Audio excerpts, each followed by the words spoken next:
साहेबांचा, धर्मवीर आनंदीगे साहेबांचा आवाज कुणाचा? आमचंही तेच म्हणणं आहे, केंद्रात युतीचं सरकार आहे, राज्यात युतीचं सरकार आहे. आम्ही कधीच कोणाचा उमेदवार किंवा त्यांचा जो पक्षात काम करतो त्याला फोडण्याचं काम केलं नाही. आणि मग हे फोडत असताना त्यांनी विचार केला पाहिजे की बाबा आपला युतीचा पक्ष आहे, शिवसेना भारतीय जनता पार्टी युती आहे. तरी पण तुम्हाला आम्ही सांगू इच्छितो की सतत महापालिकेच्या इलेक्शनाला, नगरपालिकेच्या इलेक्शनाला, पंचायत समितीच्या इलेक्शनला, जिल्हा परिषदेच्या इलेक्शनाला नेहमी आम्हाला मित्रपक्ष त्रास देण्याचं काम करतो आहे. आणि 15लाही आम्हाला तेच केलं. पण आम्ही सक्षम आहोत. वंदनीय बाळासाहेब ठाकरे साहेबांचे कार्यकर्ते आहोत, शिवसैनिक आहोत, शिंदे साहेबांचे समर्थक, एक खासदार साहेबांचे समर्थक आहोत. आम्हाला गेले काय आले काय काही फरक पडत नाही. या महापालिकेवर महायुतीचाच भगवा फडकेल एवढं तुम्हाला सांगू इच्छितो. अजून त्याने आरोप काय केले ते मला नाही माहिती पडलं, परंतु कल्याण डोंबिवली महानगरपालिकेमध्ये प्रथमतःच पॅनल पद्धत ही होत आहे, सिस्टीम आलेली आहे.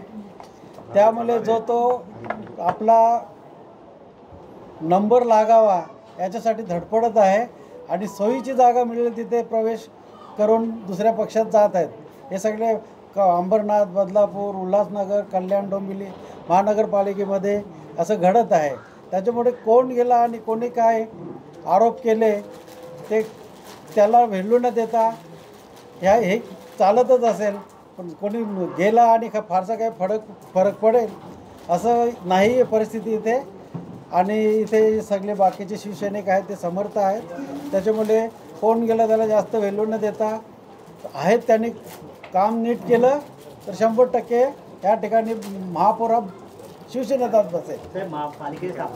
हे बघा, आमचा पक्ष शिवसेनेचा आहे. माननीय हिंदू हृदय सम्राट बाळासाहेब ठाकरे यांच्या विचारावर चालणार आहे. 80% समाजकारण आणि 20% राजकारण या मूल्यावर आपण चालतो. आणि त्याचाच प्रत्यंत म्हणजे खासदार श्रीकांत शिंदे आणि एकनाथ शिंदे यांनी या शहरासाठी केलेली कामं आणि त्या अनुषंगाने लढलेली विधानसभा आणि लोकसभा याच्यामध्ये मिळालेलं भरघोस विजय आणि याच मुद्द्यावर आम्ही सुद्धा महानगरपालिकेत याच्यावरच जाणार आहोत. पक्षामध्ये अंतर्गत काही असे अनमोल रत्न असतात, त्यांची व्यक्तिगत अशी आशा, काही त्यांच्या इच्छा असतात, त्या सगळ्यांच्याच पूर्तता करता येत नाही. म्हणून हे पक्ष बदलत असतात. तरी एकनाथ शिंदे असोत किंवा खासदार श्रीकांत शिंदे व्यक्तिगत कार्यकर्त्याच्या समस्यांकडे बघतात आणि त्यांना राजकारणापलीकडे मदत करतात. आणि या केसमध्ये सुद्धा तशी त्यांनी केलेली आहे. पण त्याच्यानंतर त्या लोकांनी कृतज्ञ राहावं की कृतज्ञ राहावं हा त्याचा प्रश्न आहे. पण तुम्हाला सांगतो, त्या निवडणुकीत जनताच आपल्या माध्यमातून, निवडणुकीच्या माध्यमातून याचा कौल देईल.